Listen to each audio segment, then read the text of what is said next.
Our Miss Brooks, starring Eve Arden.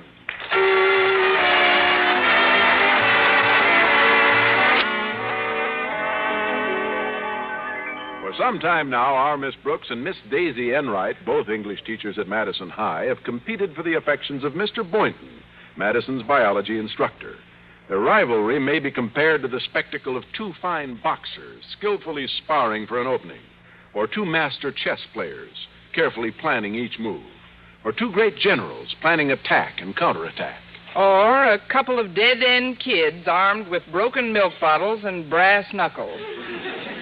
Several weeks ago, I finally conceived a plan of attack that was certain to eliminate Miss Enright forevermore as a rival for Mr. Boynton.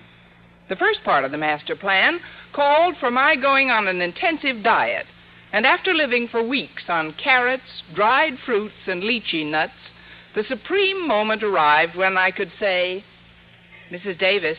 Yes, Connie? I'm ready now to sit for my portrait. Oh, I'm glad, dear, because I'm too weak to stand. Well, that day I sat for our town's newest portrait photographer, Laverne of Hollywood, on Walter Denton's special recommendation. And if I do say so myself, when Laverne snapped that shutter, I looked like a living doll. The following morning, Mrs. Davis couldn't restrain her curiosity any longer. Connie, please tell me, why did we have to go through all that for just one portrait? Well, Mrs. Davis, you've been so wonderful, I'm going to let you in on my secret. That portrait of me by Laverne is going to be a surprise gift to Mr. Boynton as a reward for the great honor that's just been conferred on him. Oh, of course. You mean his being appointed head scoutmaster of Eager Beaver Troop 32 of the Boy Scouts. Yes, that's it. Mr. Boynton is the head, but probably least eager of the beavers. Well, Mrs. Davis, what do you think of my idea? I mean, presenting Mr. Boynton with a framed photograph of myself. Oh, it'll make a lovely gift, dear. Will it be a 4x5 or a 5x7? A 16 by 24. The idea is for Mr. Boynton to see a great deal of me. Oh, of course. And 16 by 24 is the largest size. Is that it? Outside of wallpaper, yes.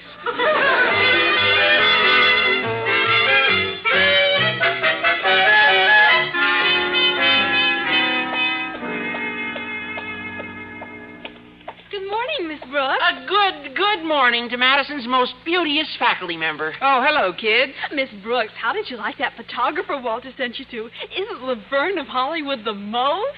Well, his prices certainly are. Still, I'm not complaining, and I'm thankful to you, Walter, for sending me to him. But do me a big favor, will you? Don't, under any circumstances, tell anyone about the gift I'm giving Mr. Boynton. Also, let's keep your Mr. Laverne strictly to ourselves. Don't tell a soul, not a female soul, Oh, I get it. Hey, and fear not, Miss Brooks. Your secret is sealed up in the chambers of my mind, where it will remain solidly entombed like the answers to my last English quiz. Just don't tell anybody. Huh? No, don't worry, Miss Brooks. I wouldn't dream of... Oh, yeah, don't look now, but I think I see Miss Enright approaching on your starboard bow. Well, batten down my hatches and prepare to abandon ship. I wonder what she wants. Well, besides Mr. Boynton, I haven't the faintest idea. Well, you'll soon find out. Yeah, come on, Harriet. We got to get to class. All right, Walter. See you later, Miss Brooks. Bye, Harriet. Well, good morning, Miss Brooks. And how is my dear friend this morning? If I can find one, I'll ask her. Oh, darling, you have such a charming sense of humor. Gay, effervescent, bubbling, like a slightly moss-covered fountain. Well, it's been nice chatting with you. But I must be on my way to class. Oh, just a moment, Miss Brooks. I stopped you for a reason. It concerns Mr. Boynton. Mr. Boynton? Yes. You see, I have a delightful surprise for him as a reward for the honor he's just won. Really? Now, Miss Brooks, the only reason I'm discussing the question of gifts with you is to prevent us from both giving him the same thing. Oh, well, there isn't a chance of that, I assure you. No, I suppose not. I'm presenting him with a framed photograph of myself taken by Laverne of Hollywood. And that's something you could never possibly have thought of, unless we were sisters living under the same roof. What do you hear from Mom, sis? What? You can't be serious. You mean you intend giving him the same thing? That's what I mean. But where on earth did you get the idea? And drop dead Walter Denton. Yes. As a matter of fact, Walter did give me the idea. I've already had my picture taken. I was supposed to pick it up this afternoon, so I'm afraid you'll have to... Oh, I'm supposed to pick mine up this afternoon, too, so I'm afraid you'll have to... Very well, darling. I see I'll have to convince you to back out the hard way. Here, you may look at the proof of the picture I'm giving him. Certainly. It must be pretty awful. Wow! I don't look too bad in a French bathing suit, do I, dear? I don't know. Where is the suit?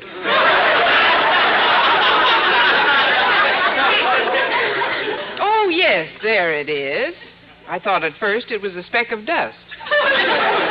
Miss Enright, this isn't fair. Besides, Mr. Boynton would never display such a photograph unless it had a calendar under it. Oh, I have a feeling he'll love it, darling. Men being men. And now, what did you say you were getting him, dear? I don't know. I may just decide to hop up on his bureau myself. Well, it was quite a blow to hear that Miss Enright was going to surprise Mr. Boynton with a photograph of herself at the same time I was. All morning, I thought of how to prevent it, but without success. So in order to be certain my lunch hour would be free for additional thought, at noon I took every possible precaution to avoid passing our beloved principal's office. I walked down the back stairs, past the women's lockers, through the cellar, then through the furnace room, up the stairs to the furnace room door, which faced the rear of the cafeteria. As I opened the door quickly, it landed against something soft.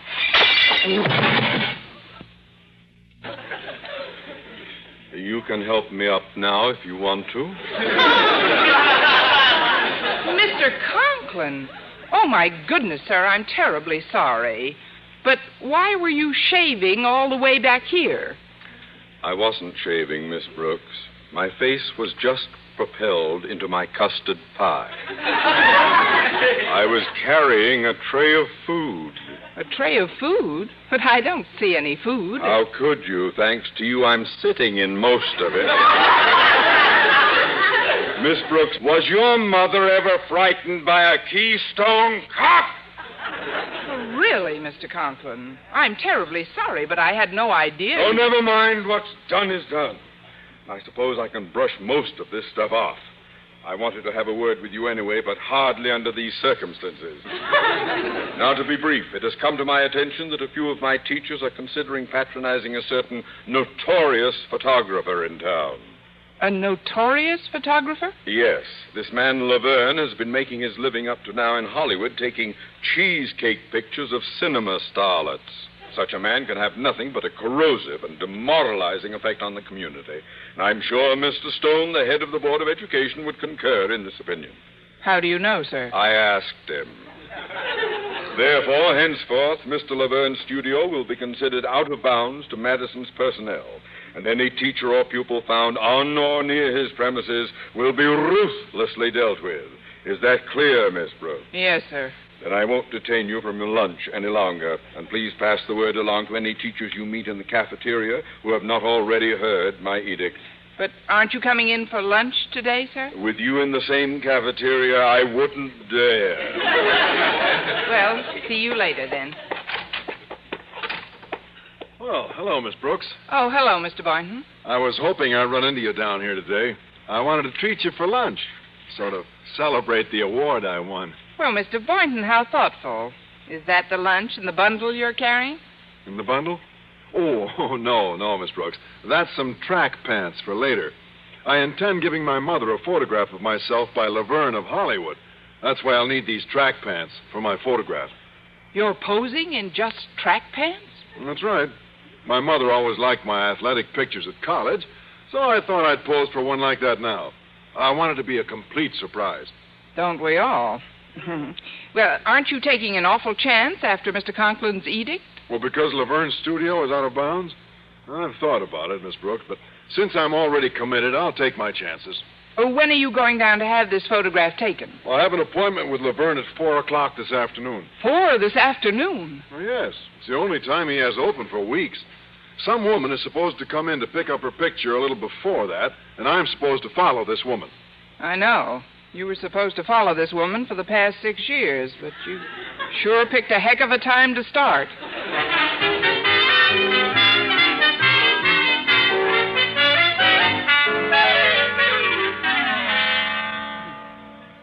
But, Miss Brooks, the only reason I came into your classroom was to explain what happened.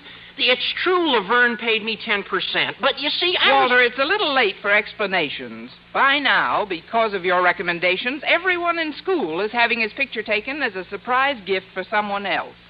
But worst of all, because of your galloping jaws, Mr. Conklin has declared Laverne out of bounds. Oh, I didn't mention him to Mr. Conklin.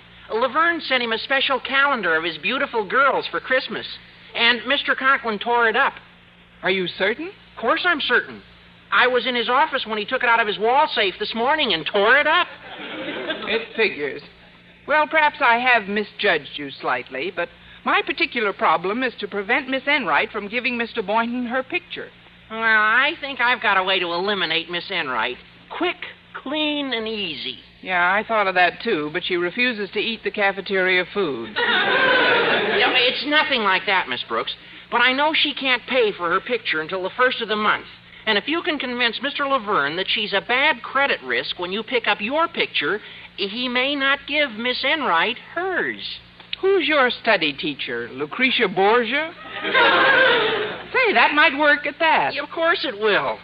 Well, does that prove that your interests are uppermost in my mind, Miss Brooks?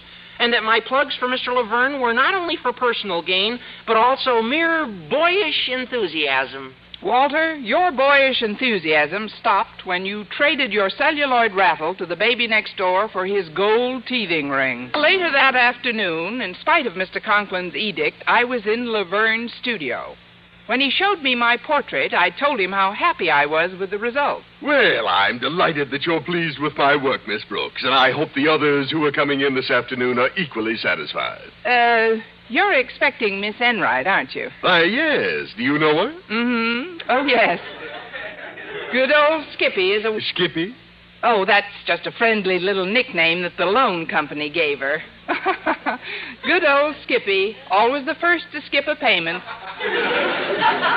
She skips payments? Yes, but she's so wonderful.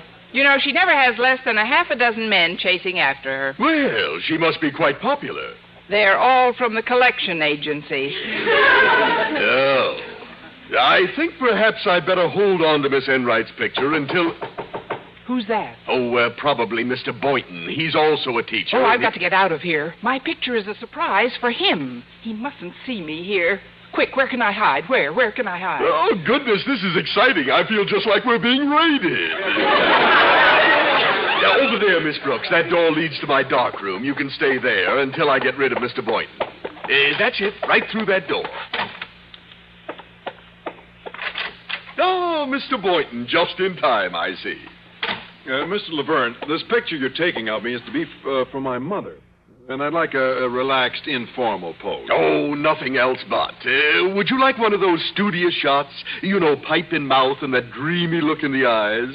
Or would you prefer to pose bare in a leopard skin? A leopard skin? Oh, you'd look just snazzy. No, thanks, Mr. Laverne. What I want... Oh, goodness, that must be somebody else from the school. From the school? Oh, holy smoke. Your place is out of bounds for us. Oh, I got to get out of here. Now, where can I hide? Where does that door lead to? The dark room, but... Oh, never mind. That's good enough. Oh, that was a close shave. Oh, hey, gosh, it's dark in here. Why, it'd be completely dark if it weren't for that dim purple light over the basin. Anybody got a slingshot? Miss Brooks! Oh, gosh, you startled me. What are you doing here? I just know that streetcar gag won't hold up. Well, you see, Mr. Boynton, I was... Probably the same reason I'm here. Well, I think that's Mr. Conklin out there now, Miss Brooks, undoubtedly checking up on us. Goodness knows how long we'll have to stay huddled together in this stuffy dark room. Maybe half an hour. Or an hour. Or 2. Or 12. Or a week. A week? Or maybe Mr. Laverne will forget about us and go on a vacation. We may be here quite a while.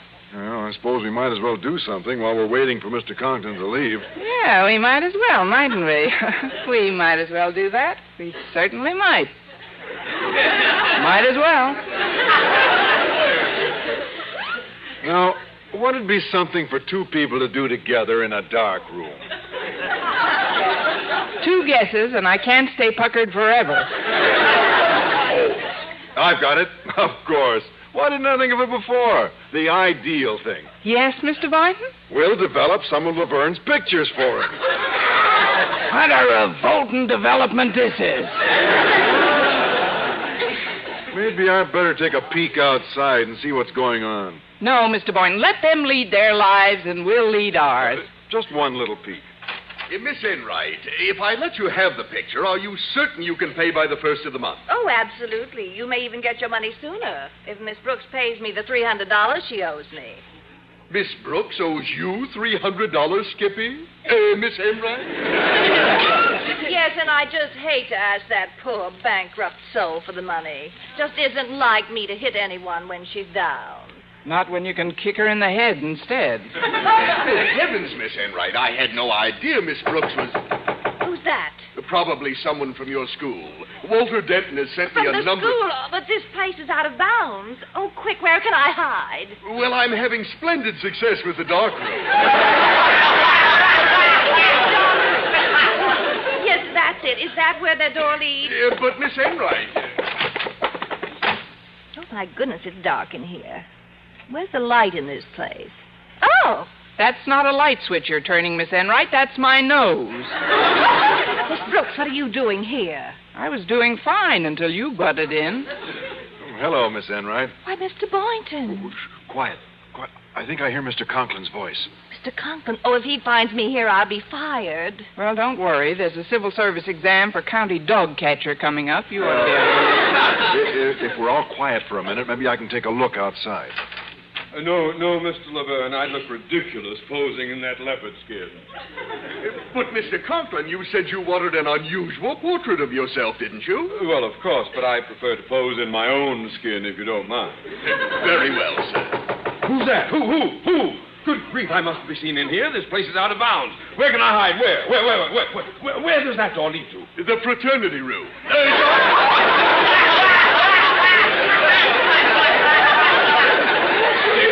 Standing room only in there. The dark room. Yes, the dark. That's it. The dark room. Yeah, but, sir, I don't think it... Goodness, this door must be automatic.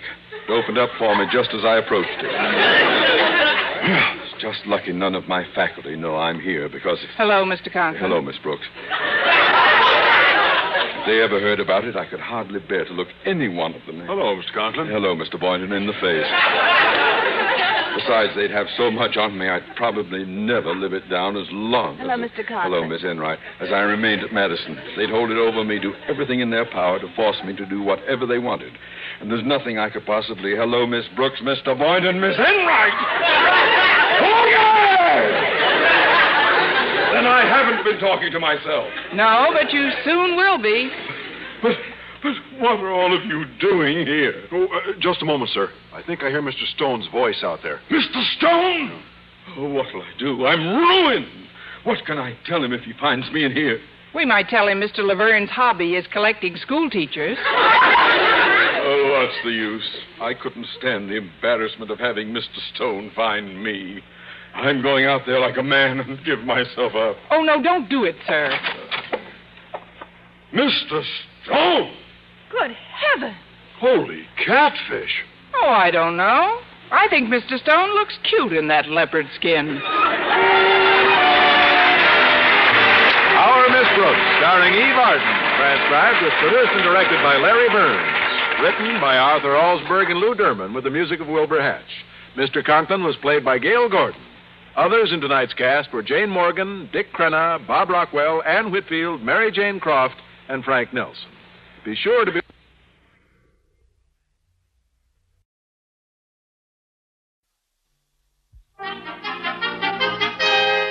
Now it's Our Miss Brooks, starring Eve Arden.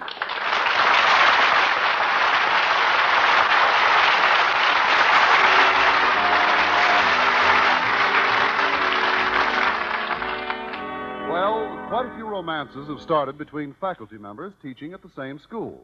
But for our Miss Brooks, who teaches English at Madison High School, romance is a problem. It's really two problems. Problem number one is the object of my affections, Mr. Philip Boynton, biology teacher. He's so bashful, he won't even shave himself unless he's wearing a tie. And problem number two is the strict anti-fraternization rule laid down by Madison's beloved principal, Osgood Conklin.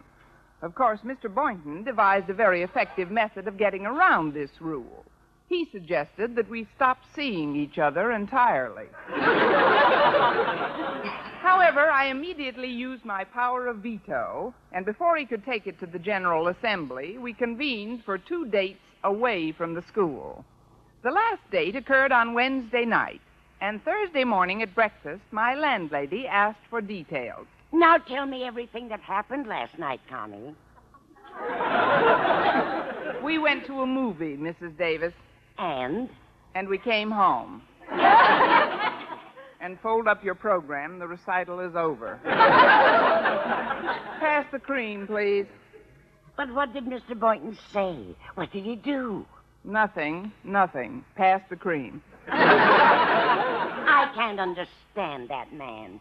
Here he has date after date with a girl who's intelligent, attractive, wholesome, chic, charming. And what does he do about it?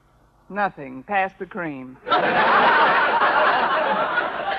it's not that he isn't fond of me, Mrs. Davis, but he's been worried lately about someone very near and dear to him. A relative? Yes, his pet frog, McDougal. It seems with the cold weather coming on, Mac is very prone to laryngitis, and there are no heating facilities for the cages. The least the school should do is put some heating equipment in there. Why doesn't Mr. Boynton ask Mr. Conklin for it? Because Mr. Boynton is almost as terrified of Mr. Conklin as he is of me. He wouldn't dare ask him for anything. Then you've got to do it, Connie. Don't you see? If you get the things that he needs, Mr. Boynton won't be so preoccupied and worried when he's out on dates with you. Well, it's worth a try, I guess. Now, if I can remember where I left it, I'll put my face on and get ready for Walter Denton. He's driving me to school again. You mean your car is still in the repair shop? Yes, the mechanic called yesterday and said it would take a bit longer this time. It seems they're having a little trouble with the motor. What kind of trouble? They've misplaced it.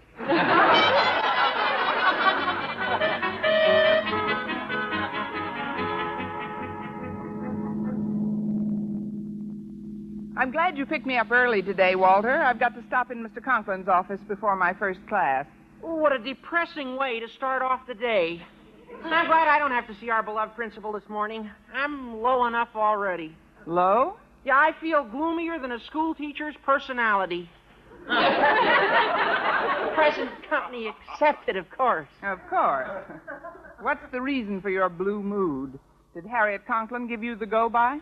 Oh, no, ma'am. No, Harriet and I are still an item. It's Stretch Snodgrass who's preying on my mind. Maybe that's because he hasn't got one of his own. Yeah, I know he's never been exactly a beacon of brilliance scholastically, Miss Brooks, but on that gridiron, he's always been a tower of strength. Up to last week, that is. What happened last week? Well, you saw the game last Saturday. Didn't you see what he did? Sure. He picked up a fumble and ran 85 yards with it. Of course, I couldn't quite figure out why I was the only one in my section who was cheering. He ran the wrong way. That's how Oakhurst beat us, on that one numbskull play. Now, if Stretch doesn't perk up, we'll lose our big game to Clay City next week. What do you think is the cause of this change, Walter? Yeah, I know what it is. The big goof's in love. In love? Yeah, and the trouble is he won't tell anybody who the girl is. Oh, wait a minute. You know, he's very fond of you, Miss Brooks. Maybe you could straighten him out. You know, have a talk with him and... I'd like to help, Walter, but I've got a more pressing problem this morning. That's why I'm going straight to Mr. Conklin's office. Well, what could possibly be more pressing than Madison's winning the battle of the year? My winning the battle of Boynton's lab.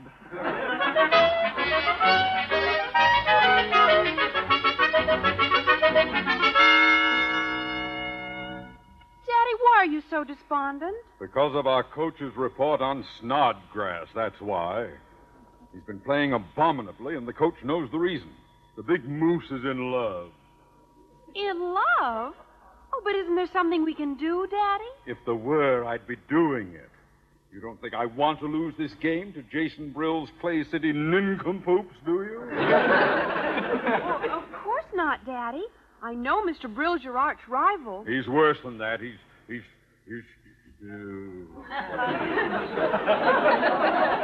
just no way out. There's no way I could possibly feel any worse than I do right now. Have you thought of Miss Brooks, Daddy? You have just shown me a way. Miss Brooks might be able to help.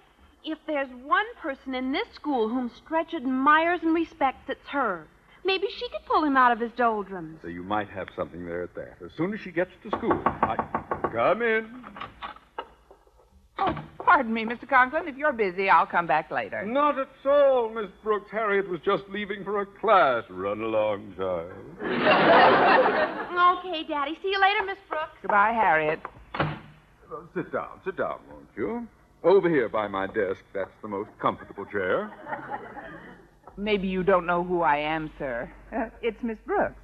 I know it's Miss Brooks, and I'm delighted that you dropped in to see me this morning. You are? Well, then it won't be so difficult to ask a favor. You want a favor of me, Miss Brooks? Yes, I do, sir. Oh, now isn't that a coincidence? I want a favor of you.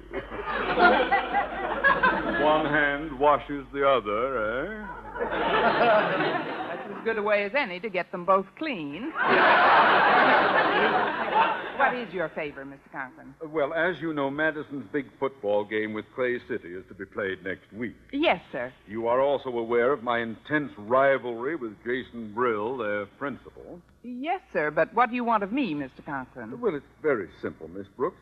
Perhaps you've heard about Snodgrass running the wrong way last Saturday. Mm-hmm. Now, you know that nobody with half a brain could make a mistake like that twice, except perhaps Snodgrass. And that idiot woman a few rows behind me who kept cheering him.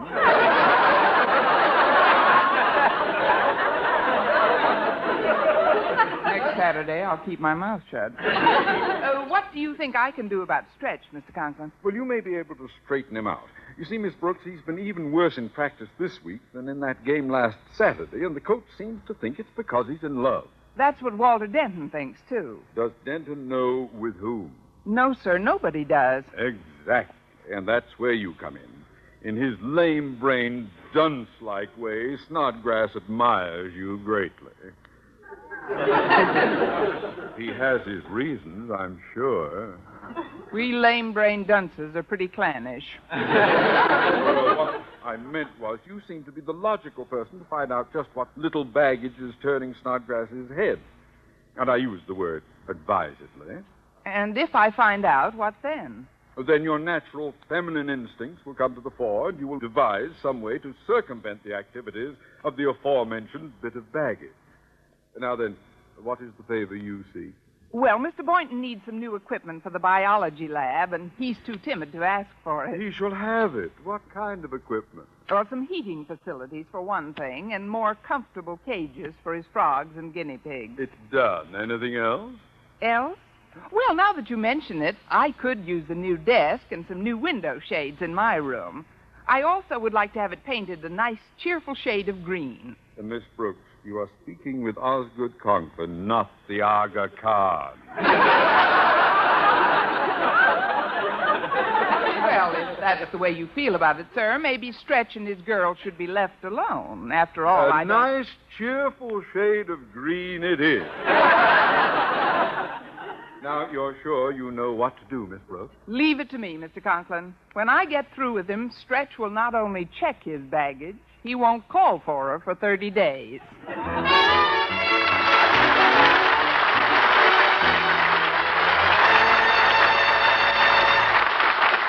Well, I took advantage of a free period I had right before lunch and sought out Madison's moon-eyed mastodon, Stretch Snodgrass. I found him near the water fountain in the hall. He was slouching against the wall and seemed half asleep. But when I approached him, he snapped to attention. Hi. Hello, Stretch. I hope I'm not keeping you up. I mean, I hope I'm not keeping you from any of your classes, but I would like to talk to you for a few minutes. Well, you ain't keeping me from nothing, Miss Brooks. French class is the place which I'm supposed to have been at pretty soon from now. But my French can wait. At least until your English catches up. Stretch, what I wanted to talk to you about was your football playing. You know yourself that you're not playing as well as you used to, and a lot of your friends around here are beginning to worry about it. Why should they worry? Gosh, just because I don't play over my head in every game, everybody gets all upset. This season's been nothing but practice, practice, practice. The guy can't go on like that with just all work and no play. After all, I ain't no automatron. No automatron? You know, a mechanical man. The kind they call a Robert. Besides, a little relaxing never hurt nobody. Stretch, why should a young boy like yourself be yawning in the middle of the morning? I'm tired. Couldn't have thought of a better answer if I'd tried all day. My new girlfriend thinks relaxing is good for me. She won't even let me quit rumbering and take her home till 1 in the morning. It's been going on like that for the last 2 weeks. Who is this new girlfriend, Stretch? Oh, no, you don't. No, I don't what? You don't get Judy's name out of me.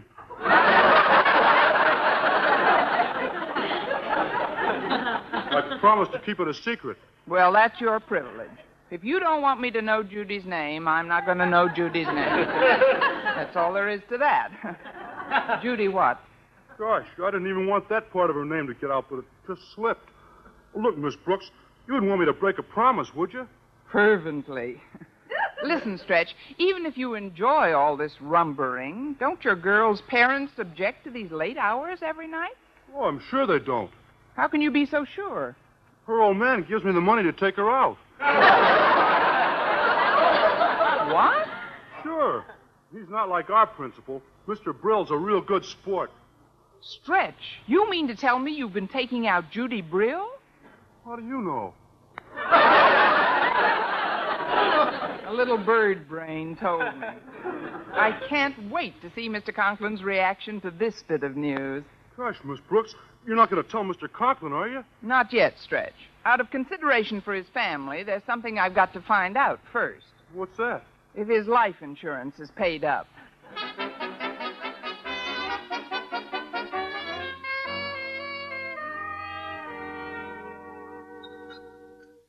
I've talked through your entire lunch, Mr. Boynton, but it couldn't be helped.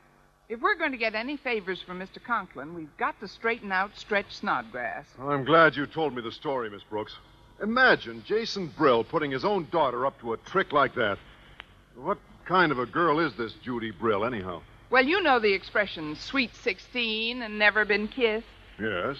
When this kid reached 12, she was ineligible. I met her last summer, Mr. Boynton. Judy Brill is quite a little firebrand. She's at an age now where she considers all males fair game. There's an age? This boy's been learning biology as well as teaching it. Look, Mr. Boynton, when I found out that Stretch was going with Jason Brill's daughter, I devised a plan. We're going to beat Jason Brill at his own game. All we have to do is to get Stretch to think that Judy's just a flirt, and he'll lose all interest in her. But how do we do that? By letting Stretch catch her on a date with some other boy. What other boy? Walter Denton. Walter Denton? Did I hear somebody mention my name? Oh, you're just in time, Walter. Sit down, please. Mr. Boynton and I would like to talk to you. Okay. Have you thought of any way to get Stretch's mind off the mystery woman and back on his football game, Miss Brooks? Yes, Walter, I've thought of a dilly of a plan. But it requires some cooperation from you. We should all do whatever we can, Walter. This is a crisis. Well, yeah, but what can I do? He won't even tell me the name of this chick. The name of the chick is Judy Brill, and her father's been paying all the expenses to keep Stretch out late every night, rumbering. Rumbering? Yes, rumbering. While the Clay City team is getting its rest, Judy Brill is keeping our star player's backfield in motion.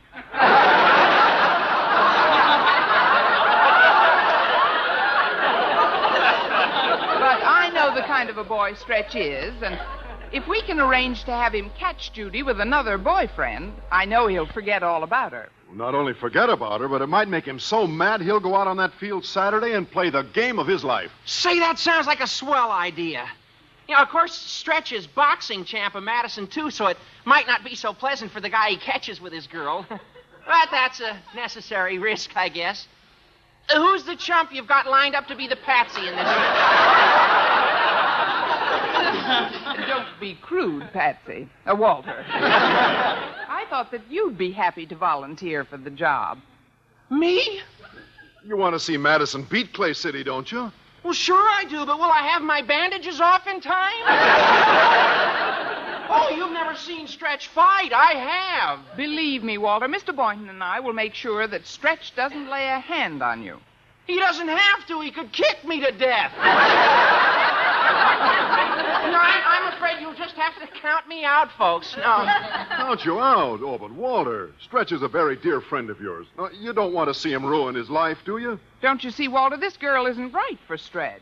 It isn't just a football game that's involved. It's a boy's future. But what about my future? What about your future? I want to be around when it gets here. Oh, Stretch has a terrible temper, and if he catches me making goo-goo eyes at his girl, he'll clobber me till I'm dismal. Besides, there's Harriet Conklin. You know, we're virtually betrothed. Now, what would she think if she heard I was out with another girl? She won't hear, Walter. And even if she does, we can always explain that you were just doing it for the good of your school. No, I'm sorry. No, I'd rather not take the chance. I'm surprised at you, Walter. Haven't you any sense of loyalty? Haven't you any school spirit? This whole thing won't take you more than half an hour. All you have to do is sit on the couch and put your arms around a little red-headed girl with big blue eyes, a cute little turned-up nose, and an adorable mouth. No, I still think that if Stretch had an adorable mouth... Exquisite. Nobody can say I haven't got any school spirit. What time and where? Make it 8 o'clock tonight at my place. I'll drop over to Clay City High this afternoon and tell Judy I'm thinking of accepting her father's invitation to join the faculty there next term. Then I'll invite her over to my place for dinner, ostensibly so I can ask some questions about my new pupil. But supposing she won't come? Oh, she'll be glad to come. Judy Brill's just a little girl, and to be asked to dinner by a woman like Miss Brooks is quite flattering. After all, when you get right down to ages... When you get right down to ages, I'm almost twice as tall as Judy Brill. Well,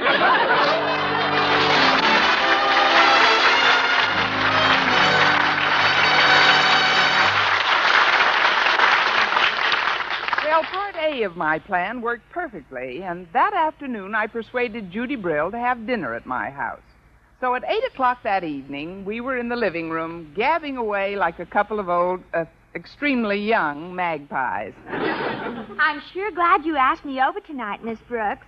The dinner was wonderful, and I've enjoyed talking to you about your teaching at Clay City next term. I suppose you feel you should be out dancing Stretch's feet off, but you've still got 3 nights before the big game, and not seeing you tonight will only make him more anxious. You're so right. Men are such problems. They're just like children. You've got to play up to their ego and convince each one he's the only man in your life. Oh, but listen to me telling you about men. A sophisticated, charming woman like you. Tell the truth. How many men do you have dangling from a string?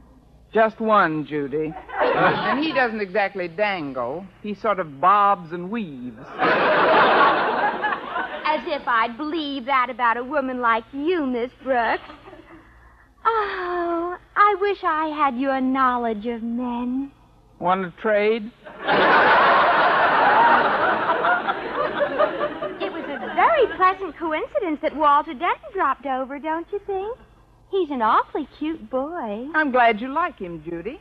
By the way, where did he disappear to? I didn't disappear. She's on my lap. Oh, now, isn't that sweet? What a naive way to get acquainted. I'd better answer that. Mrs. Davis is in her sitting room down the hall. You want me to answer it? You sit right where you are, Walter. Yes, you sit right where you are, Walter. How can I help it? She hasn't budged off me since I said, how do you do, Miss Brill? I'll get it. Well, here we are, Miss Brooks. Hello, Mr. Boynton. Come on in, Stretch. Thanks. Well, what brings you to this part of town, Stretch? I was just walking home when Mr. Boynton drove up alongside the curb in his car and stuck his head out of the window and said, "Hi, Stretch, just the fellow I've been looking for. How about hopping in and going for a little ride over to Miss Brooks' place and having a glass of milk or something if you haven't got anything better to do?" And I didn't have nothing better to do, so I said, "Okay, Mr. Boynton, I'd like nothing better than to hop in and go over to Miss Brooks' place for a glass of milk or something." Have you got any? So that's what brings you to this part of town. Well, I'll give you some milk later, Stretch. There are some friends of yours in the living room. Come on in. Oh, pardon me, kids, but we've got company. Hi, Walter. I didn't know that... Judy, what are you doing here? Miss Brooks invited me over to dinner, and then Walter just sort of dropped by. You sort of dropped by? Hold him, Miss Brooks! It's around him, Mr. Boynton. What's everybody so jumpy about? Well, aren't you sore at me for sitting here with your girl? Sore? Heck no, Walter. You're doing me a big favor.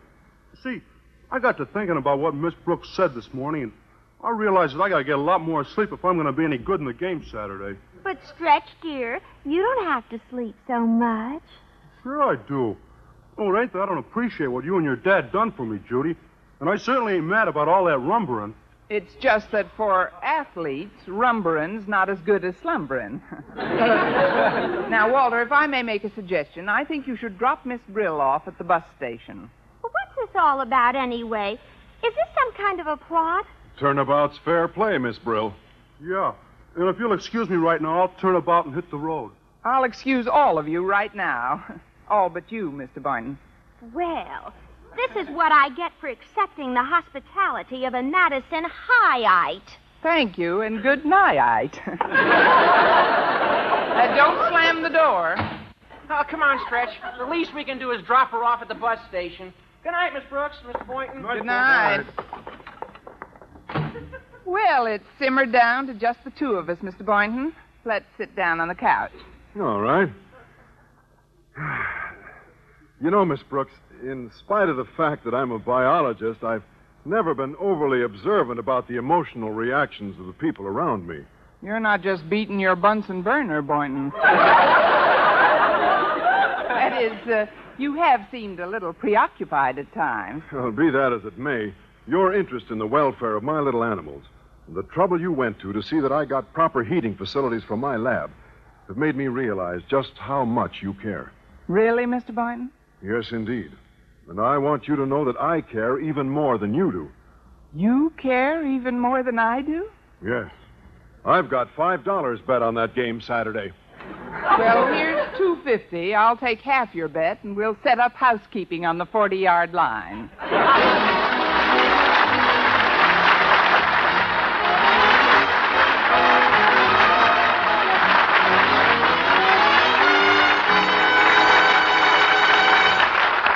And now a word from our star, Eve Arden. Well, we all had a wonderful time at the football game. Our Miss Brooks, starring Eve Arden, transcribed, was produced and directed by Larry Burns, written by Arthur Oldsberg and Al Lewis, with the music of Bud Bluskin. Mr. Conklin was played by Gail Gordon. Others in tonight's cast were Jane Morgan, Dick Crenna, Bob Rockwell, Gloria McMillan, Leonard Smith, and Sandra Gould.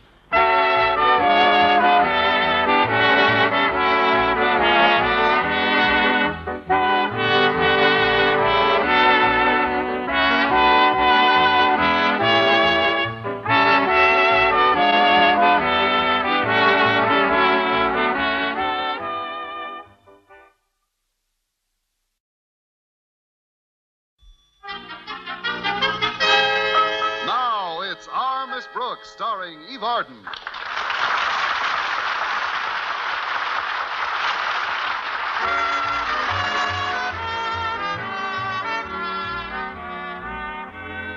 Well, most rivalries between school teachers are restricted to working hours, but the one between our Miss Brooks of Madison High School and Daisy Enright extends into their personal lives. In fact, to see these two English teachers engaged in one of their frequent verbal tiffs A casual observer might think that either one would cheerfully cut the other's throat for a nickel. But this isn't so. No, indeed. I'd give 4 cents change. And after what happened this past week, I might not even take the penny. It all started last Friday morning. I was in my room packing a suitcase for a little weekend trip, and my landlady was helping me. Mrs. Davis, Mr. Boynton's going to Eagle Springs for the weekend, so I thought it was only logical for me to go to the same place. Does he know you're going? Nobody knows. Why not? Security reasons. I want to spend these few days with Mr. Boynton alone, and if Daisy Enright finds out our destination, that little dream is done for. You mean she'd go up to Eagle Springs, too? On her jet broom. She's giving me some real competition lately. She has a certain way with men that just seems to make them do whatever she wants them to. Why, even Mr. Conklin's partial to her. That's nothing new. I've known for a long time that she's the principal's pet. Well, I wish he'd keep her on a leash.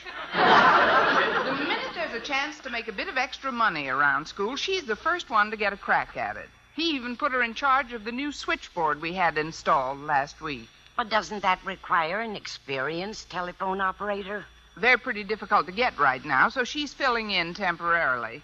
She takes the board herself during her free period and appoints various other teachers to take over the rest of the time. What burns me up is the way she got the job, by telling Mr. Conklin she worked for the phone company when she was a girl. What a fish story that is.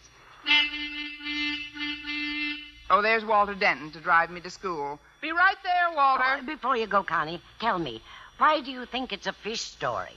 Because when she was a girl, the telephone hadn't been invented.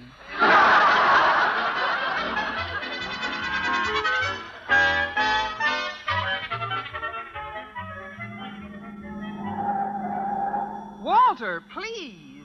There's no law that says we can't use all 4 tires going around a corner.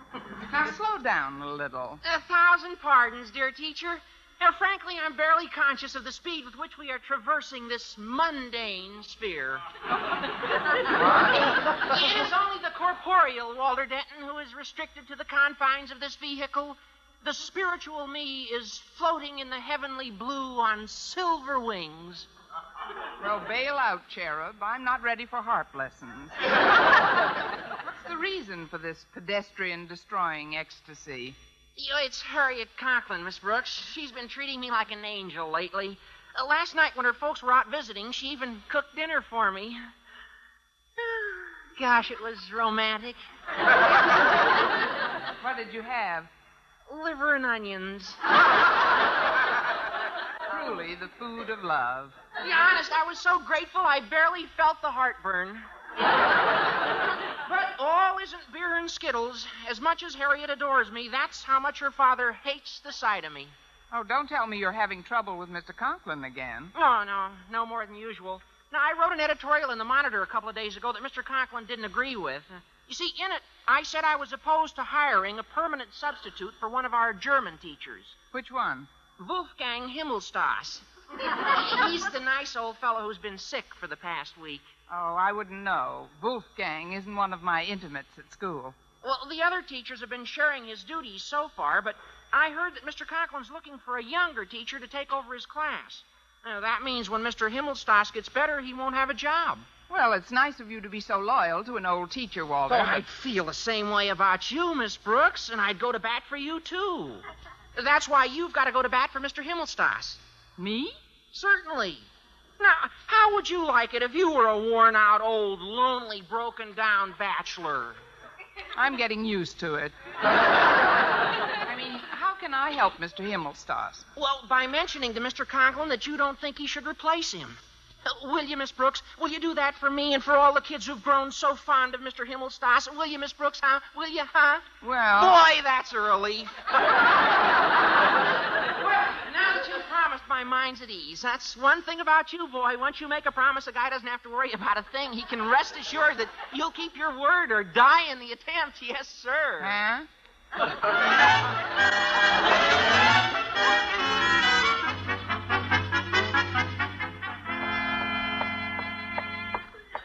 morning, Harriet. Oh, good morning, Miss Brooks. I have a message for you. I know. Your father wants to see me in his office immediately. No, Miss Enright wants to see you in the faculty room. This one on your left. Well, if it isn't the mumps, it's the measles. Well, I might as well find out what's on her frightening little mind. I'll see you in class, Harriet. Bye-bye, Miss Brooks. Toodle. Miss Enright? Oh, come in, darling. My, you're looking lovely this morning. I'm mad about that dress you're wearing. It does so much to bring out your natural lines. Really? Yes.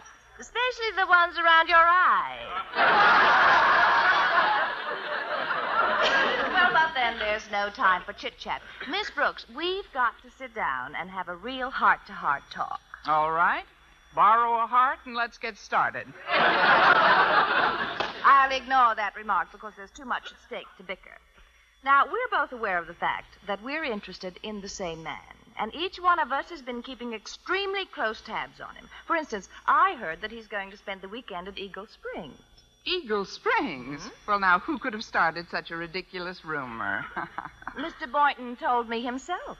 He's the logical one to start it all. I also have a hunch that we were both going to surprise him by showing up at the same place. Why, Miss Enright, wherever did you get such a fantastic notion?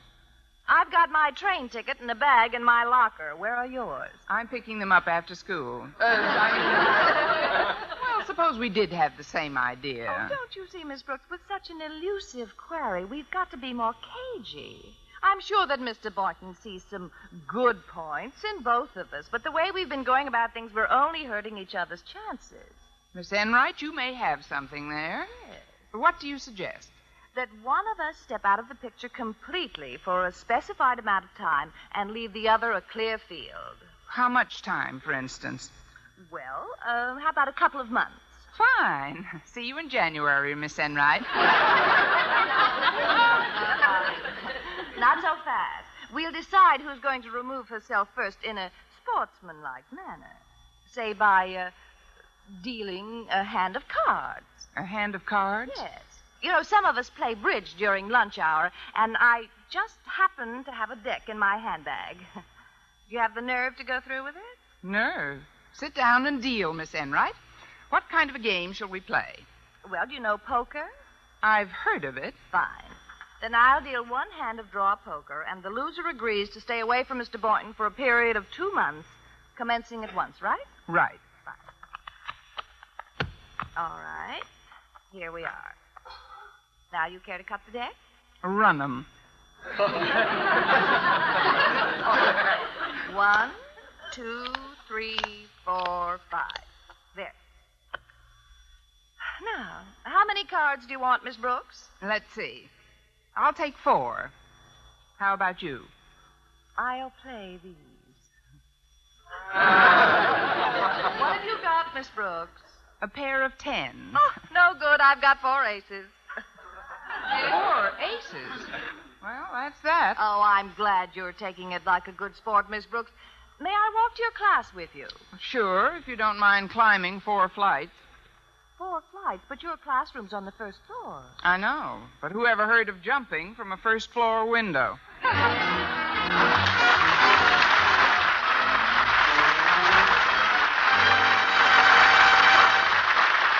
I determined to live up to my bargain with Miss Enright and sever all relations with the bashful biologist. As I approached our usual table in the cafeteria at lunchtime, I resolved to get it over with as quickly and painlessly as possible. Mr. Boynton. Yes? Goodbye. Goodbye. You're going somewhere, Miss Brooks? Yes, out of your life. Goodbye. Well, no, just a moment. What on earth are you talking about? It's just that I got to thinking about our relationship, Mr. Boynton, and I've come to the conclusion that it's best for both of us if we don't see each other for a while. But why, Miss Brooks? How did you come to that conclusion? Oh, I know. I did something. When? Oh, no, Mr. Boynton. It's nothing you've done. It's not going to be easy, of course. We've had some memorable times together. Those exciting nights when we strolled through the zoo. Those long walks past the aquarium and those evenings under the stars. Just you and me in the planetarium. But now that I've made my decision, all that seems ages ago. Look, Miss Brooks, I think we should talk this over. I haven't picked up my train ticket to Eagle Springs yet. I was going to phone in my reservation after school, but I don't have to go up there this weekend. Oh, yes, you do, Mr. Boynton. If I'm going to be a good sport, you've got to go. This is goodbye. Please don't make it any harder. If that's the way you really feel about it, I don't suppose... That's the way I feel. Just give me one long, lingering kiss, and I'll go. Kiss? Okay, what's your next best offer? I just thought that since we've always been such good friends, we should part as good friends do. Well, I guess I could kiss you goodbye if you want to. I want. Well, I'm all puckered, Mr. Boynton. Oh, eyes closed and puckered. Cooling soup, Miss Brooks?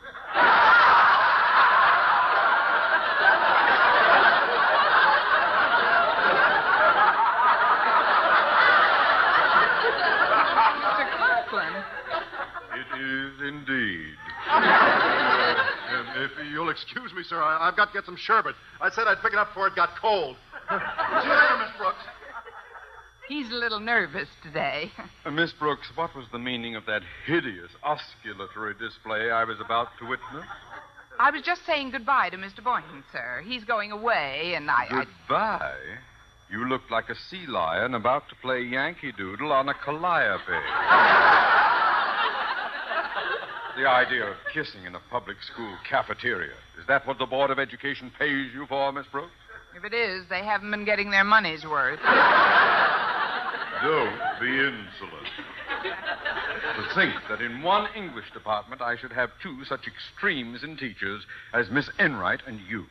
The one alert, calm, efficient. The other an emotional, mooning, lovesick cocker spaniel. Oh, I don't know. Maybe it's just the way her ears flop down that make Miss Enright look at her. You know whom I meant, Miss Brooks. Sometimes I don't know what I'd do without Miss Enright. In addition to her duties as an English teacher, she has recently taken over the operation of our new switchboard. Yes, I know, sir. She's very clever. Plus which, just a few moments ago, she solved another problem for me. She has suggested a teacher to take Mr. Himmelstoss's place. But Mr. Himmelstoss is perfectly capable of taking his own place. I mean, when he gets better, he'll be completely well. That is, everybody's so attached to him, Mr. Conklin, and he's quite old. That's just it. Miss Schmerzenfelder is young. Well, I don't care how you... Miss Schmerzenfelder? I'm phoning her this afternoon to make an appointment. Miss Enright speaks very highly of her. Now, stand aside, please. Your sentimental pleading cannot stay me from my rendezvous with some meatballs. And watch that fraternization, Miss Glad Eye. Yes, sir. Glad Eye. I'll bet that Miss Schmerzenfelder walks with a goose step. It's just not fair that Do you mind if I join you, Miss Brooks? I've been talking to myself, too, lately. Sit down, Walter. What's your trouble? Old Marblehead, Mr. Conklin's had me on cleanup detail during my free period. You know, it's usually pretty dull work, but I just found something quite interesting in a trash basket in the faculty room. What is it? Well, this deck of cards. See? Well, those are the cards Miss Enright and I used this morning. What? But you played her with these? Oh, but this is a trick deck, Miss Brooks. She could clobber you with these. She did clobber me. What do you mean by trick deck? It's stacked. Did she beat you for much, Miss Brooks? Just about 2 months of my life. But, Walter, I think I've got an idea. Excuse me, please. Where are you going, Miss Brooks? I'm going to see a floppy-eared spaniel about a man.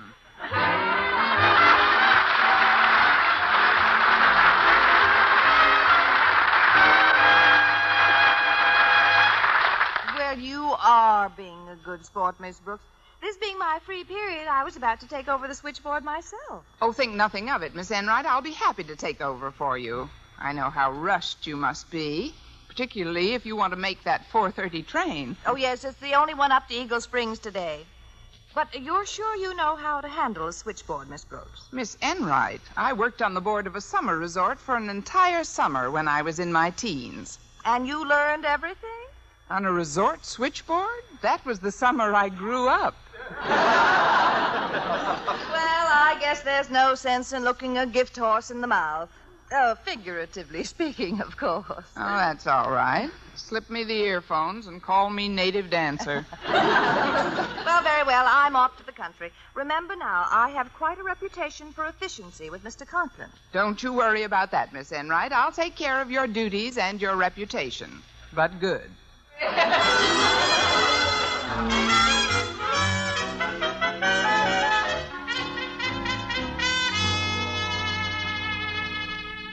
This switchboard is a pretty complicated gadget.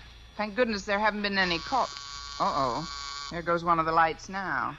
Oh, it's pretty. I guess I plugged this cord in under it. Madison High School? Would you connect me with Harriet Conklin, please? She's in the home economics class. I'd love to, Walter. Miss Brooks, what are you doing there? Isn't Miss Enright at the switchboard? Not unless she sneaked in under me. Now, you wanted the home economics class. I wonder which hole I plug in for that. Don't you know? Well, they all look alike to me. Oh, there's another call. Hold it, Walter. I'll have to get back to you. Madison High School? Hello. Would you connect me with Miss Brooks, please? Oh, hello, Mrs. Davis. This is Miss Brooks. My, I got through to you fast. Whoever's on that switchboard must really know her business. I'm on the switchboard. What can I do for you? I just wanted to know whether or not I should... Oh, excuse me a minute, Mrs. Davis. There's another call coming in. Hang on. Good afternoon, Madison High School. Oh, good afternoon. Would you put me through to the railroad station, please? This is Mr. Boynton. The railroad station, Mr. Boynton? Yes. Is this Miss Brooks? That's right. Wasn't Miss Enright there? Maybe I'd better stand up and look. No, sir. I'm in charge of the board now.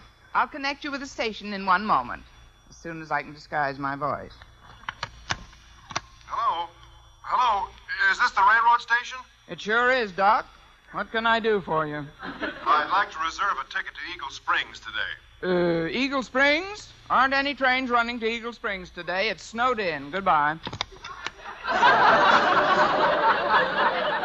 Now to get back to Mrs. Davis. Hello, Mrs. Davis? No, this is Walter. Could I speak to Harriet, please? Any day now, Walter. Hold it. Hello, Mrs. Davis? Yes, dear.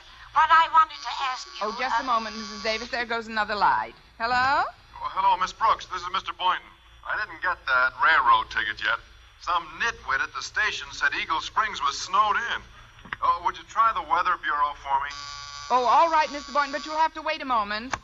Hello? Would you connect me with Walter Denton in shop class, please? This is Harriet Conklin. Oh, hello, Harriet. This is Miss Brooks. Walter's been trying to get you. Where is he? Well, he's somewhere on this board. I'll try to plug you in. Zowie, 5 lights in a row. This board's beginning to look like a pinball machine. Hello?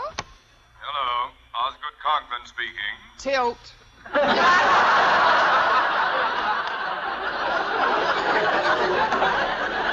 How are you, Mr. Conklin? This is Miss Brooks. On the switchboard? Has Miss Enright taken leave of her senses? No, sir, just of Madison. She's gone away for the weekend, and I'm pitching in. Well, I'm calling Miss Schmerzenfelder. Her number is Maine 8493. Yes, sir, right away. Now, let's see, which hole do I plug for an outside line? I'll try this one. Hello? Hello, Miss Brooks. Could I speak to Harriet, please? Oh, didn't you get her, Walter? No, he didn't get her. But we've been having a delightful conversation, dear. Who's we? Walter, Mrs. Davis, and me, Miss Brooks. Mr. Boynton, too? I must have put you all on the wrong line. Ah, here we are. Confound it, Miss Brooks. Where's my number? Well, Mr. Conklin, fancy meeting you again. I'll get Miss Schmerzenfelder for you right now, sir. If I can do a decent German accent. Oh, here's Miss Schmerzenfelder now, Mr. Conklin. Hello, Miss Schmerzenfelder? Ja, this is Miss Schmerzenfelder. Who is das? Das is Mr.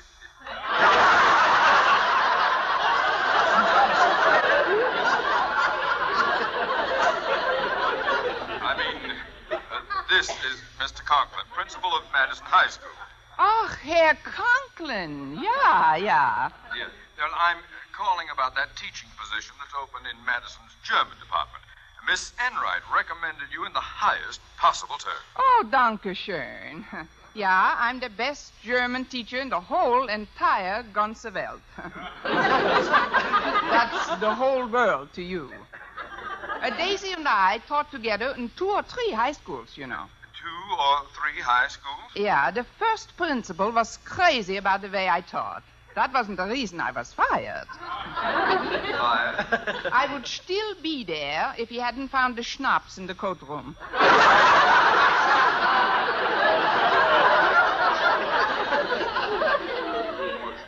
You mean you'd been drinking?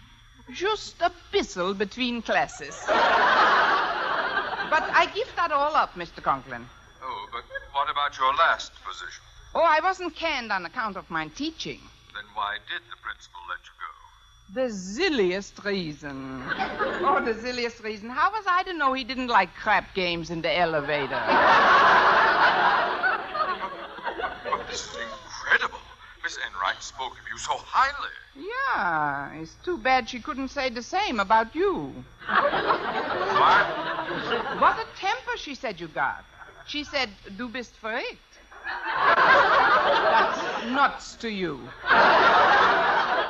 Miss Enright said that? Why, there isn't a word of truth in it. I'm essentially a very mild-mannered man. Anyone who knows me could vouch for that. Of course they could, Osgood.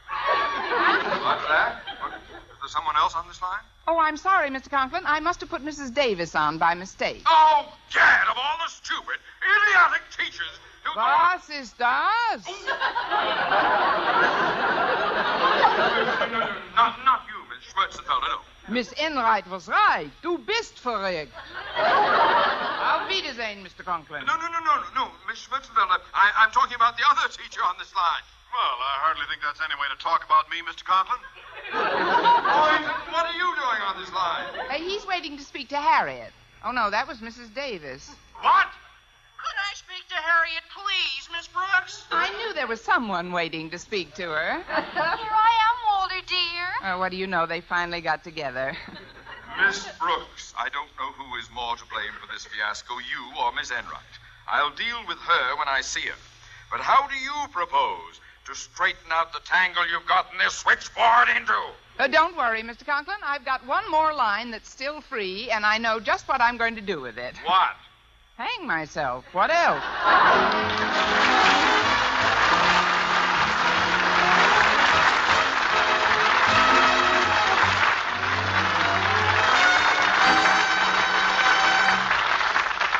And now, here's the star of our show, Eve Arden. Well, we finally got our lines untangled, though I'm still not sure how.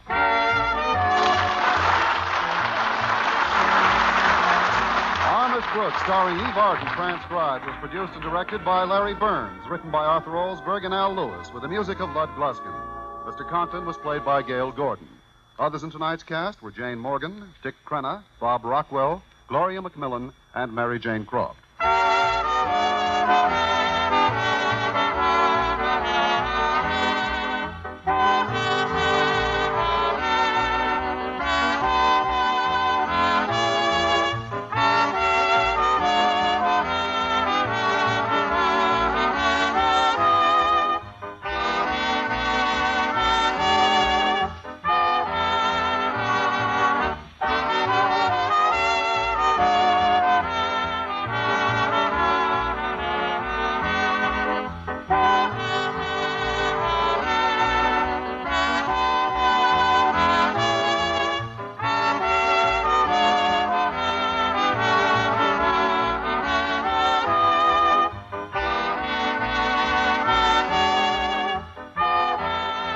Next week at this same time and over this same station, Eve Arden, in the role of Madison High School's favorite English teacher, Miss Brooks, will again call the student body together.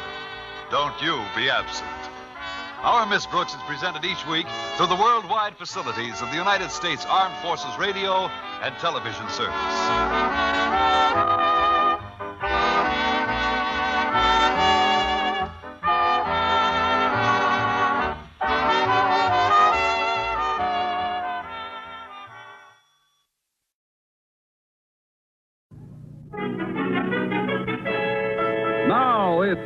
Miss Brooks, starring Eve Arden.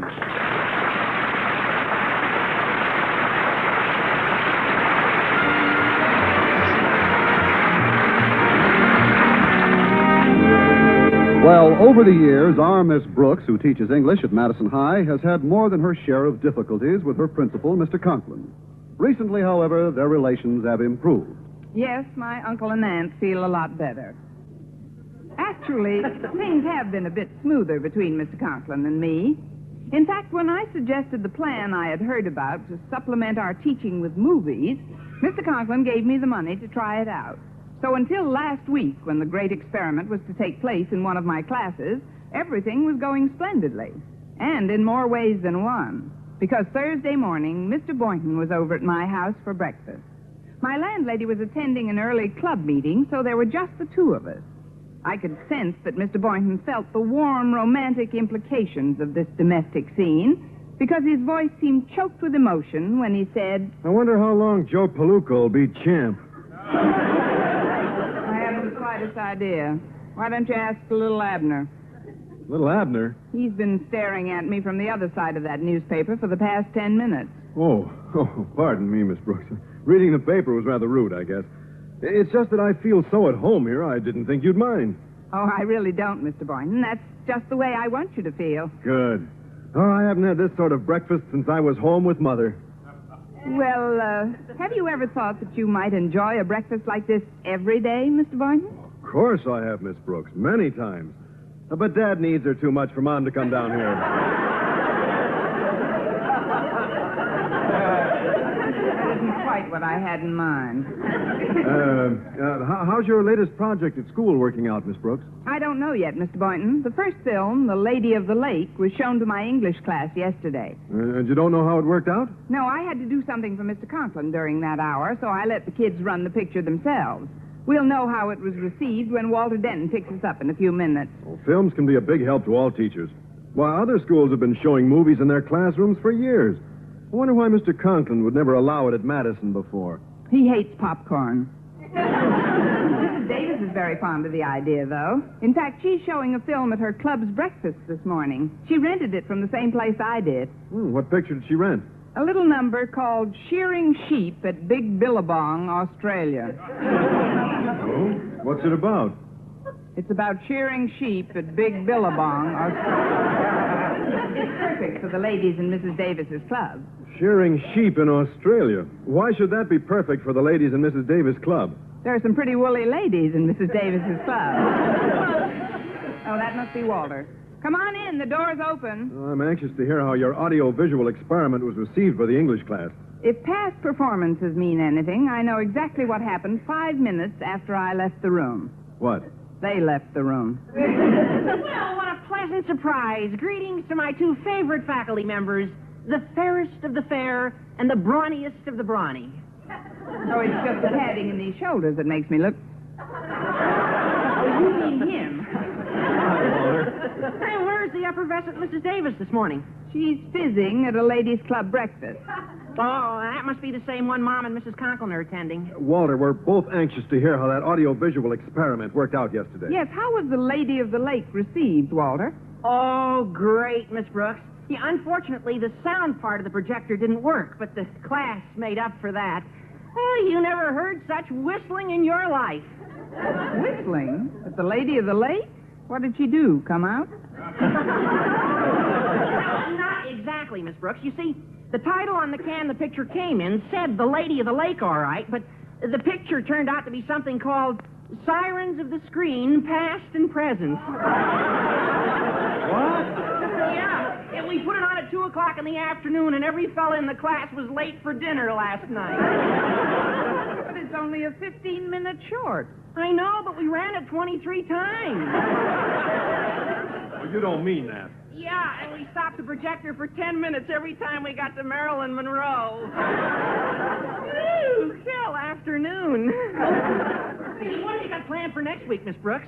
A little epic called The Teacher Dies at Dawn. Has Mr. Conklin heard about this yet, Walter? Oh, I don't know, Miss Brooks. I hope he hasn't. I know what this project means to you, Miss Brooks. Well, cheer up, Mr. Boynton. Even if he has heard about it, we can still get a picture of the Lady of the Lake. What do you mean? I may drown myself.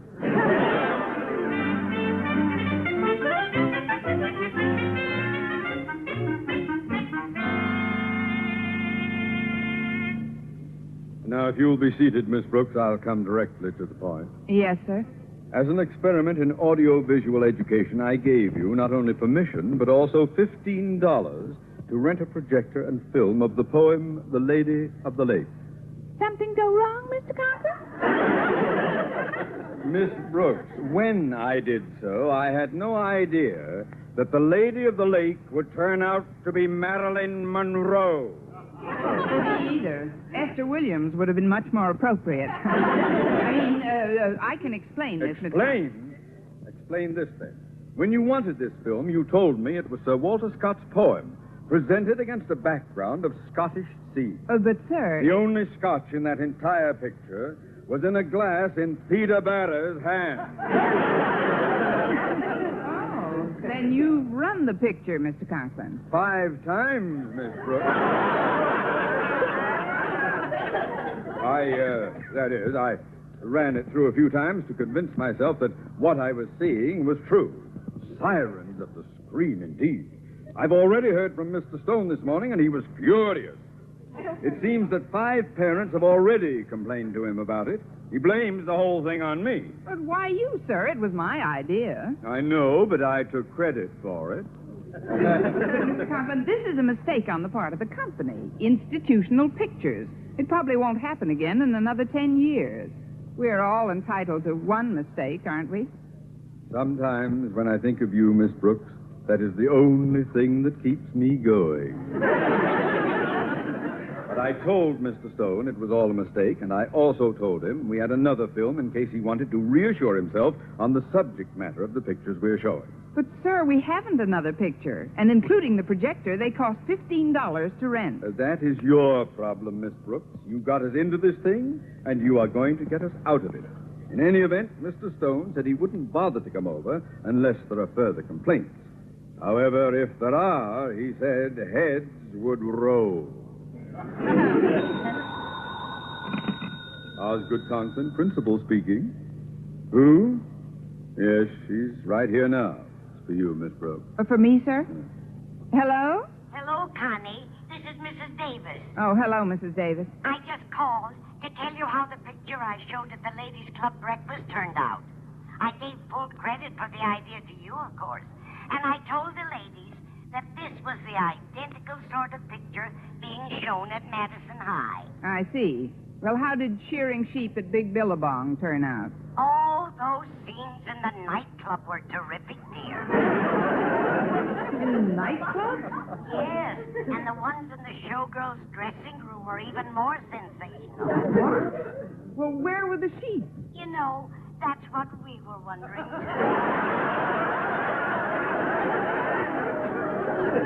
I ran the picture through 3 times trying to find them. But it was all about a chorus girl. However, none of the ladies seemed to mind. That is, none except Mrs. Stone. Mrs. Stone was there? What did she say, Mrs. Davis? Oh, she didn't say a thing, dear. She just fainted. I hope I haven't disturbed you, dear. Oh, not at all, Mrs. Davis. My tongue always sticks to the roof of my mouth in the morning. I'll speak to you later. Goodbye. Goodbye, dear. What was that all about, Miss Brooks? Mr. Conklin, did Mr. Stone really say heads would roll if there was another complaint? That's exactly what he said, Miss Brooks. What about it? Nothing, sir. Only I wonder how we'll both look when we're 10 inches shorter.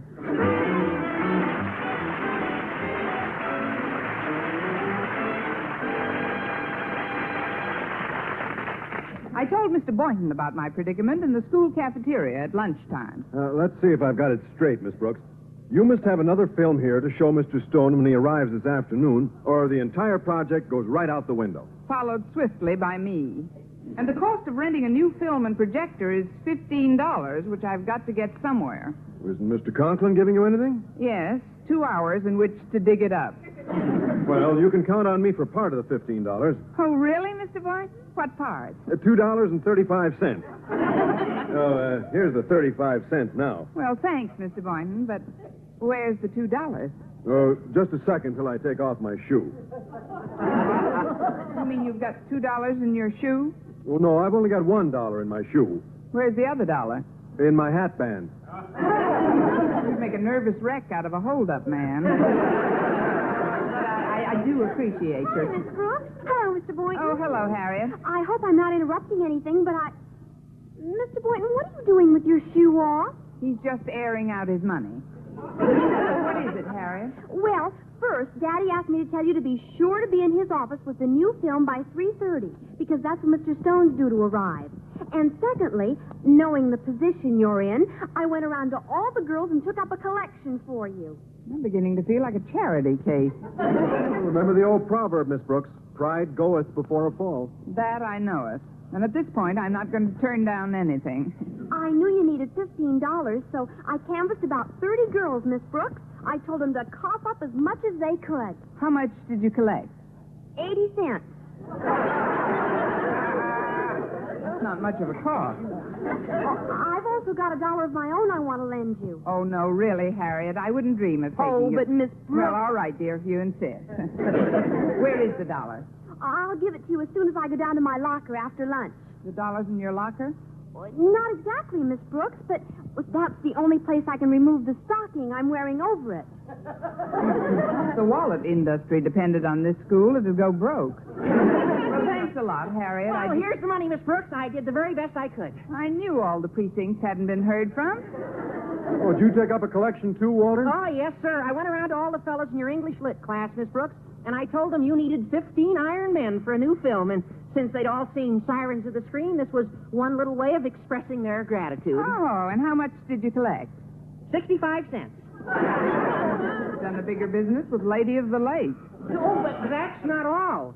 I want to lend you $1 of my own, which I've kept for just such an emergency. Thanks, Walter. Where is it? Well, you know that good luck charm I wear around my neck with my mother's picture in it? Yes. Oh, that's not my mother. It's George Washington. I always said there was more to you people than meets the eye. Now, let's see. Mr. Boynton has $2.35 for me, Harriet $1.80, and Walter $1.65. That comes to approximately $6. Then I've got another couple of dollars of my own. Oh, I didn't think you had any money, Miss Brooks. Where did you get $2? Remember when I went to the dentist last week? Yes. Well, I stashed $2 away in a temporary filling.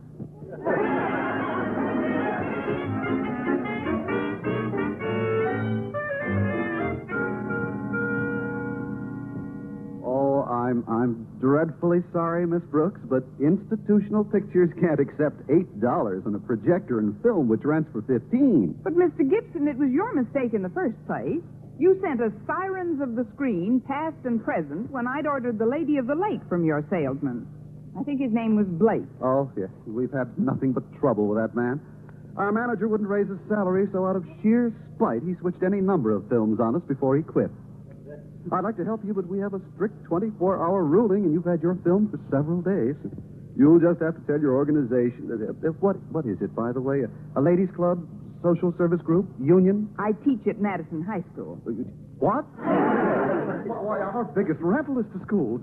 You showed Sirens of the Screen to a high school class? With a 10-minute stopover at Marilyn Monroe.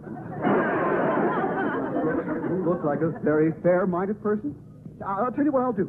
You keep the $8 now that you have the new film and projector for nothing. Well... I'll make it 4 films for nothing. Well... Forget about the rentals entirely. I'll give you a year's supply of films free if you'll get your school to forget this incident. Well... And I'll throw in $10 for yourself. Well... Miss Brooks, aren't you going to answer me? I'm doing good enough with well. Now, look, Mr. Gibson, just give me a good film to show the head of our school board when he comes to Madison this afternoon, and we'll call it square. Oh, you're the salt of the earth.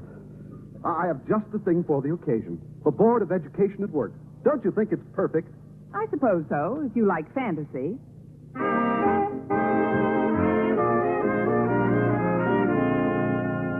Well, when Mr. Gibson agreed to rectify his mistake and give me a new film to show Mr. Stone, it seemed that my troubles were just about over. At 3 that afternoon, we were getting everything ready in Mr. Conklin's office. Well, the projector's all set up, Miss Brooks. All we have to do when Mr. Conklin and Mr. Stone get here is turn the switch and run the film. Yeah, this office ought to be a perfect projection room. You see, the way I've fixed the shades, no light can get in through the windows at all. Oh, you've done a beautiful job, Walter. There's only one thing that bothers me. The sound on this projector doesn't work. With Mr. Conklin in the room, nobody will notice the difference. We've still got a few minutes before Daddy gets here. Why don't we run the film through once for the four of us? Good idea, Harriet. Let's sit down. Yeah, but there are only 2 chairs in this room. Where are the 4 of us going to sit? We can worry about that when the lights are out. What are you talking about? What Walter means is that he and Harriet can share the big, comfortable chair that Mr. Conklin keeps for visitors. Yeah, but what about the 2 of us? We can divide this narrow one. And don't look so panicky. We can either show the film or just turn out the lights and wait until Mr. Conklin and Mr. Stone get here. Just turn out the lights? What good will that do? Does that answer your question? Maybe we'd better run the film. I was afraid you'd see it that way. All right, Walter, turn off the desk light and let's get started. Yes, ma'am. There we are. Gosh, I can't see a thing. Where are you, Miss Brooks? Are you seated yet?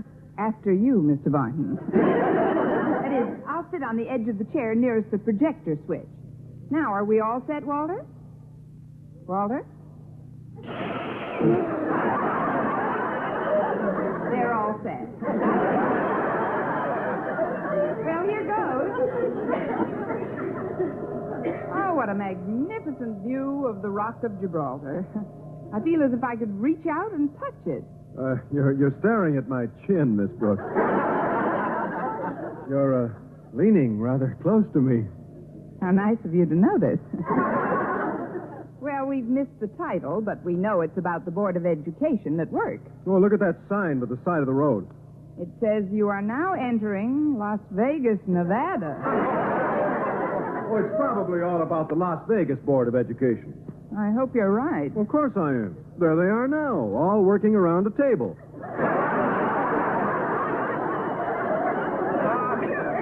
They certainly are. A dice table.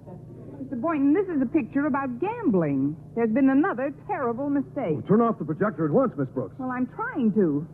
This switch is stuck. Pull the plug out of the wall. I don't know where the wall plug is with the lights off. Walter, turn on the desk lamp so Mr. Boynton can find the plug. Walter. Walter, do you hear me?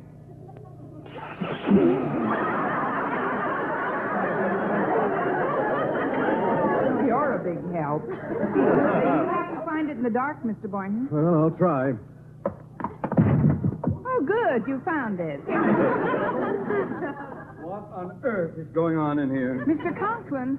Oh, just a moment, sir. I'll turn on the light. No, never mind the lights, Miss Brooks. Since you've apparently started your new film, The Board of Education at Work, I'd like to have a look at it before Mr. Stone gets here.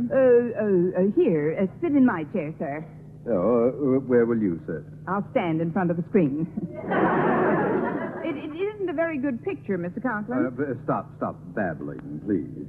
I'll just settle myself in this comfortable chair on the other side of the projector. There we are. Logan! Something speared me. You just got on my knees, Daddy, and you're a little heavy. Harriet, what are you talking about? I doubt if I can hold the both of you.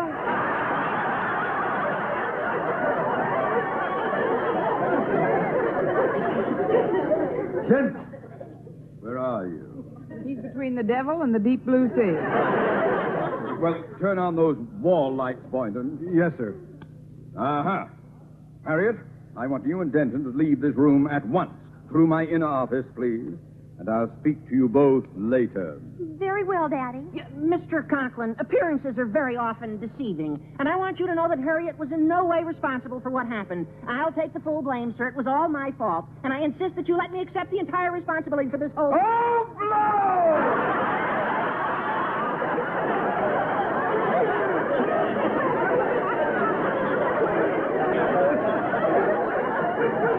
Yes, sir. Goodbye. Well, Mr. Stone ought to be here any minute now, and we can get rolling again. At least our heads can. Mr. Conklin, I forgot that... Oh, please, come in. Well, good afternoon, Mr. Stone. Good afternoon, Osgood. Well, Mr. Boynton, Miss Brooks. Hello, Mr. Stone. Want to go for a nice walk? A walk? I came over here to see a movie. That's what I mean. Let's walk over and see a movie. The Bijou has a fine Marlon Brando picture. Miss Brooks, what are you jabbering about? Now, turn off the lights, Boynton, and I'll put the plug back in the wall here. If you say so, Mr. Conklin. Ah, there you are, Mr. Stone. What a scene. The members of the Board of Education gathered round a table rolling dice. Now, it's certainly a far cry from the reports you heard about the picture yesterday with the shocking exhibition of movie queens and...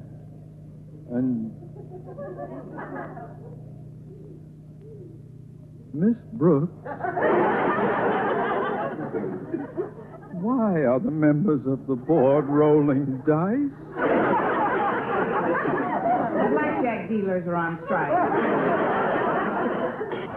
Pull that plug. I'm turning these lights on. So all my suspicions were true, Osgood. Your moral laxity is undermining this entire institution. Oh, pardon this interruption, Miss Brooks, but there's been another mistake. Now he tells me. Who is this man? It's Mr. Gibson, the man who rented us the film. Well, now, I'll do anything to rectify my mistake, Miss Brooks. Why, I'll even... Oh, hello, Mr. Stone. Oh, you know Mr. Stone? He's evidently mistaking me for somebody else. Oh, no, sir. Well, don't you remember when that friend of yours got married last month? You rented 2 films from me for a smoker you gave him? Match anyone? What? Well, I remember it distinctly because one of the pictures caused all the hubbub today. Sirens of the Screen, past and present. Oh, is that so? Well, for your information, when I flashed it on the screen that night, it turned out to be the Lady of the Lake. So, Mr. Stone, you are going to call my moral laxity to the attention of the Board of Education. Oh, you don't really think I meant that, do you, Osgood? Not on your tin type, my boy. If anything, it's Mr. Gibson who should be brought before the board. Oh, that would be a waste of time, Mr. Stone. A waste of time? The way Mr. Gibson operates, by the time he got there, he'd turn out to be Zsa Zsa Gabor.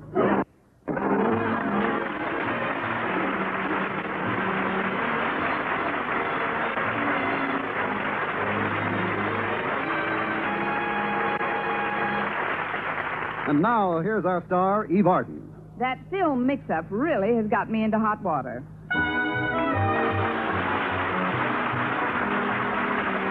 Miss Brooks, starring Eve Arden, transcribed, was produced and directed by Larry Burns, written by Arthur Olsberg and Al Lewis, with the music of Lud Gluskin. Mr. Conklin was played by Gail Gordon. Others in tonight's cast were Jane Morgan, Dick Crenna, Bob Rockwell, Gloria McMillan, Joseph Kearns, and Joel Samuel.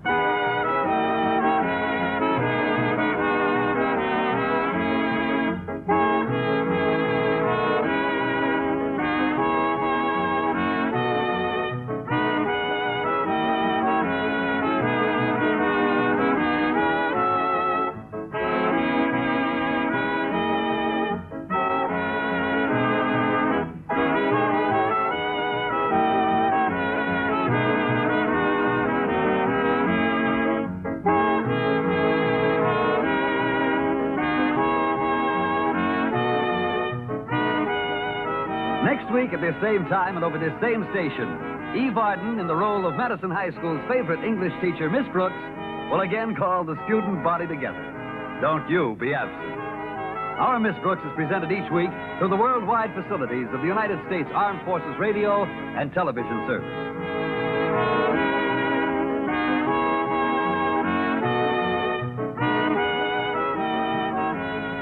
This is the American Forces Network, Europe. Because of your galloping jaws, Mr. Conklin has declared Laverne out of bounds. Oh, I didn't mention him to Mr. Conklin.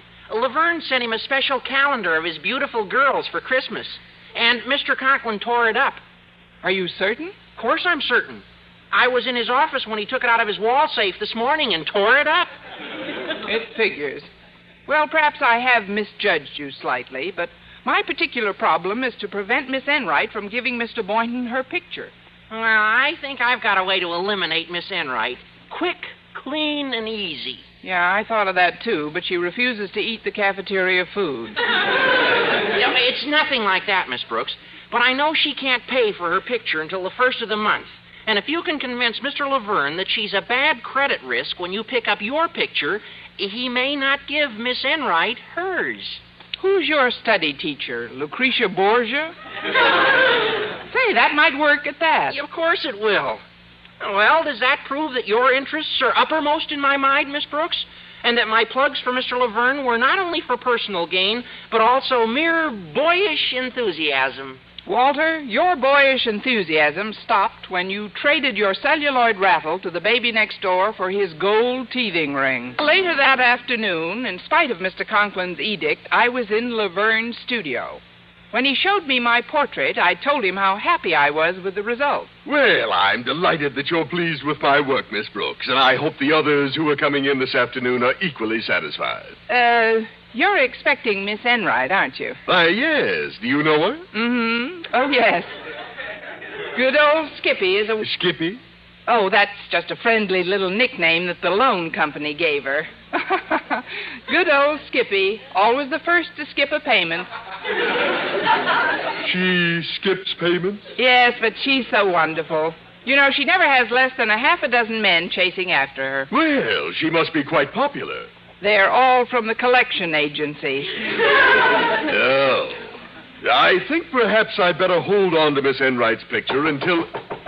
Who's that? Oh, probably Mr. Boynton. He's also a teacher. Oh, I've got to get out of here. My picture is a surprise for him. He mustn't see me here. Quick, where can I hide? Where can I hide? Oh, goodness, this is exciting. I feel just like we're being raided. Now, over there, Miss Brooks. That door leads to my dark room. You can stay there until I get rid of Mr. Boynton. I've already had my picture taken. I was supposed to pick it up this afternoon, so I'm afraid you'll have to... Oh, I'm supposed to pick mine up this afternoon, too, so I'm afraid you'll have to... Very well, darling. I see I'll have to convince you to back out the hard way. Here, you may look at the proof of the picture I'm giving him. Certainly, it must be pretty awful. Wow! I don't look too bad in a French bathing suit, do I, dear? I don't know. Where is the suit?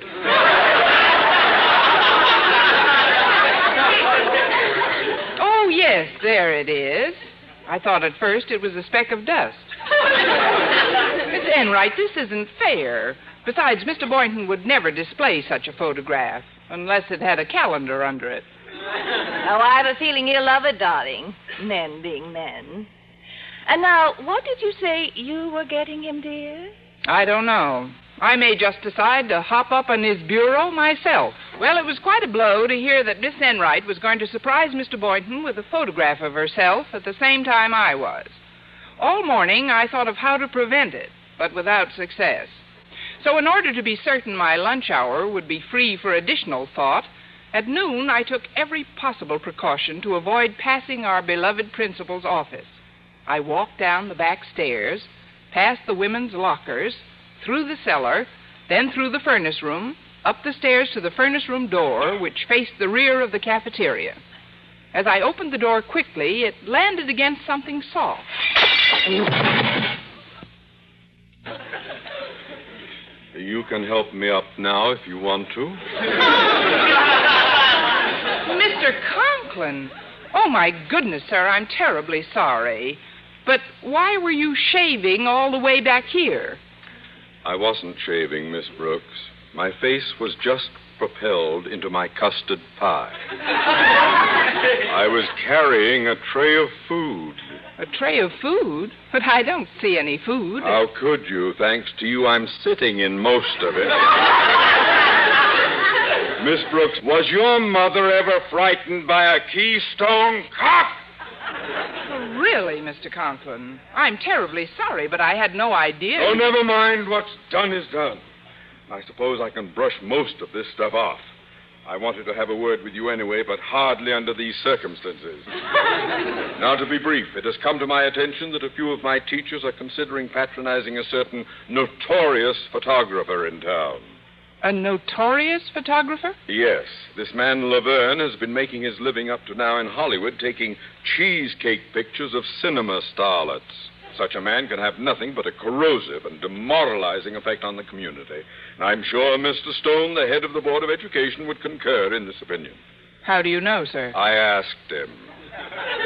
Therefore, henceforth, Mr. Laverne's studio will be considered out of bounds to Madison's personnel, and any teacher or pupil found on or near his premises will be ruthlessly dealt with. Is that clear, Miss Brooks? Yes, sir. Then I won't detain you from your lunch any longer, and please pass the word along to any teachers you meet in the cafeteria who have not already heard my edict. But aren't you coming in for lunch today, sir? With you in the same cafeteria, I wouldn't dare. Well, see you later, then. Well, hello, Miss Brooks. Oh, hello, Mr. Boynton. I was hoping I'd run into you down here today. I wanted to treat you for lunch, sort of celebrate the award I won. Well, Mr. Boynton, how thoughtful. Is that the lunch in the bundle you're carrying? In the bundle? Oh, no, Miss Brooks. That's some track pants for later. I intend giving my mother a photograph of myself by Laverne of Hollywood. That's why I'll need these track pants for my photograph. You're posing in just track pants? That's right. My mother always liked my athletic pictures at college, so I thought I'd pose for one like that now. I want it to be a complete surprise. Don't we all? Well, aren't you taking an awful chance after Mr. Conklin's edict? Well, because Laverne's studio is out of bounds? I've thought about it, Miss Brooks, but since I'm already committed, I'll take my chances. Oh, when are you going down to have this photograph taken? Well, I have an appointment with Laverne at 4 o'clock this afternoon. 4 this afternoon? Oh, yes. It's the only time he has open for weeks. Some woman is supposed to come in to pick up her picture a little before that, and I'm supposed to follow this woman. I know. You were supposed to follow this woman for the past 6 years, but you sure picked a heck of a time to start.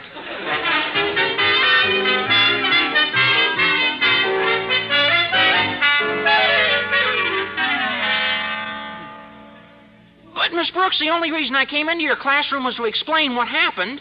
It's true Laverne paid me 10%, but you see, Walter, it's a little late for explanations. By now, because of your recommendations, everyone in school is having his picture taken as a surprise gift for someone else.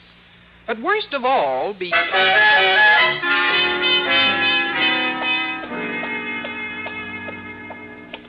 Good morning, Miss Brooks.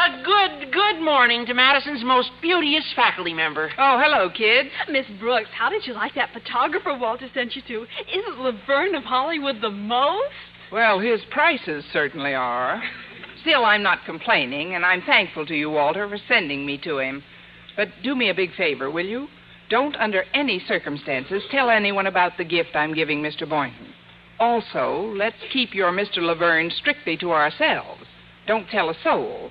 Not a female soul, Oh, I get it. Hey, and fear not, Miss Brooks. Your secret is sealed up in the chambers of my mind, where it will remain solidly entombed like the answers to my last English quiz. Just don't tell anybody. No, don't worry, Miss Brooks. I wouldn't dream of... Oh, yeah, don't look now, but I think I see Miss Enright approaching on your starboard bow. Well, batten down my hatches and prepare to abandon ship. I wonder what she wants. Well, besides Mr. Boynton, I haven't the faintest idea. Well, you'll soon find out. Yeah, come on, Harriet. We got to get to class. All right, Walter. See you later, Miss Brooks. Bye, Harriet. Well, good morning, Miss Brooks. And how is my dear friend this morning?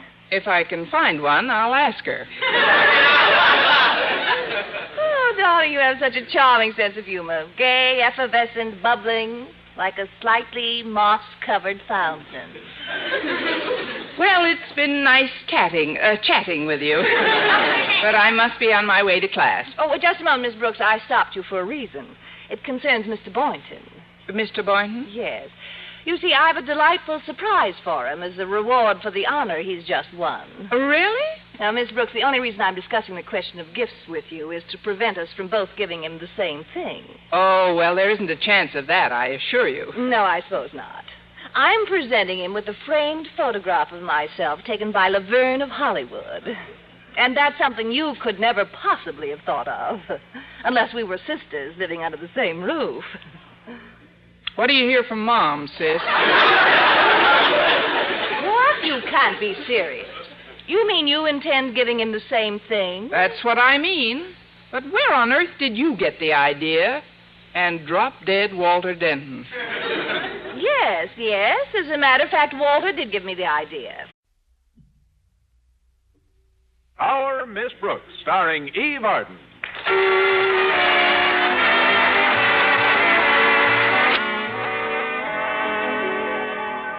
For some time now, our Miss Brooks and Miss Daisy Enright, both English teachers at Madison High, have competed for the affections of Mr. Boynton, Madison's biology instructor.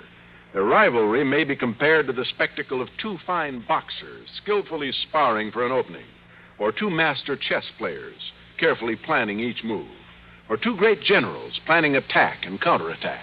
Or a couple of dead-end kids armed with broken milk bottles and brass knuckles. Several weeks ago, I finally conceived a plan of attack that was certain to eliminate Miss Enright forevermore as a rival for Mr. Boynton. The first part of the master plan called for my going on an intensive diet, and after living for weeks on carrots, dried fruits, and lychee nuts, the supreme moment arrived when I could say, Mrs. Davis. Yes, Connie? I'm ready now to sit for my portrait. Oh, I'm glad, dear, because I'm too weak to stand. Well, that day I sat for our town's newest portrait photographer, Laverne of Hollywood, on Walter Denton's special recommendation. And if I do say so myself, when Laverne snapped that shutter, I looked like a living doll. The following morning, Mrs. Davis couldn't restrain her curiosity any longer. Connie, please tell me, why did we have to go through all that for just one portrait? Well, Mrs. Davis, you've been so wonderful, I'm going to let you in on my secret. That portrait of me by Laverne is going to be a surprise gift to Mr. Boynton, as a reward for the great honor that's just been conferred on him. Oh, of course. You mean his being appointed head scoutmaster of Eager Beaver Troop 32 of the Boy Scouts. Yes, that's it. Mr. Boynton is the head, but probably least eager of the beavers. Well, Mrs. Davis, what do you think of my idea? I mean, presenting Mr. Boynton with a framed photograph of myself. Oh, it'll make a lovely gift, dear. Will it be a 4x5 or a 5x7? A 16 by 24. The idea is for Mr. Boynton to see a great deal of me. Oh, of course. And 16 by 24 is the largest size. Is that it? Outside of wallpaper, yes.